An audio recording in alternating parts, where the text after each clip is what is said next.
कर्ण महाभारत के वीर योद्धाओं में से एक है, जिनकी छवि वर्तमान में एक शूरवीर और दानी के रूप में प्रतिस्थापित है।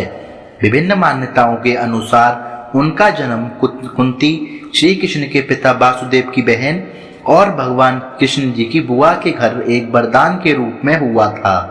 एक दिन दुर्वासा ऋषि चहल पहल करते हुए कुंती के महल में आए। उस समय कुंती अविवाहित थी। तब कुंती ने पूरे 1 वर्ष तक दुर्वासा ऋषि की सेवा की थी।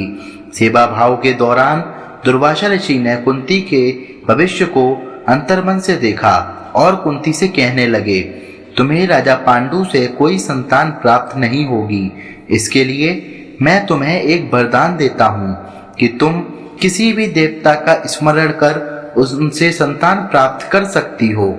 इतना कहने के बाद दुर्वासा ऋषि वहां से चले गए।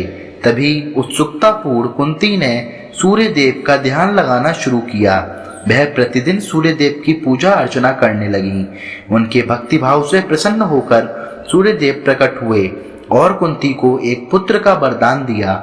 जिसके कुछ समय बाद कुंती ने एक पुत्र को जन्म दिया, जिसमें सूर्य का तेज झलकता था। यही नहीं, जन्म से ही कर्ण के शरीर पर कवच और कुंडल थे। अविवाहित होने के कारण लोक लाज से बचने के लिए कुंती ने अपने पुत्र को एक टोकरी में रखकर गंगा में बहा दिया।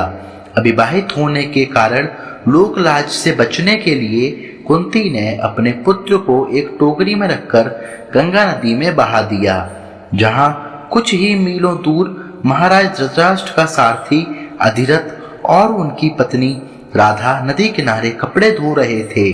उसी समय उन्होंने एक टोकरी को बहते देखा और नदी से बाहर ले आए, जहां उन्होंने देखा एक नन्हा सा बालक रो रहा है, जिसे देख दंपति जोड़ा काफी खुश हुआ और उन्होंने उसे गोद लेने का निर्णय किया, जिसके चलते उनका नाम वायुसेन रखा गया।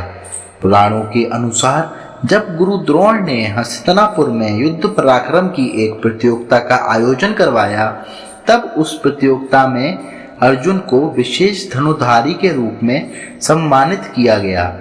उसी समय वहां कर्ण आ जाते हैं और वह अर्जुन के द्वारा किए गए युद्ध कौशलों को भली प्रकार से कर लेते हैं और अर्जुन को द्वंद्व युद्ध के लिए ललकारते हैं।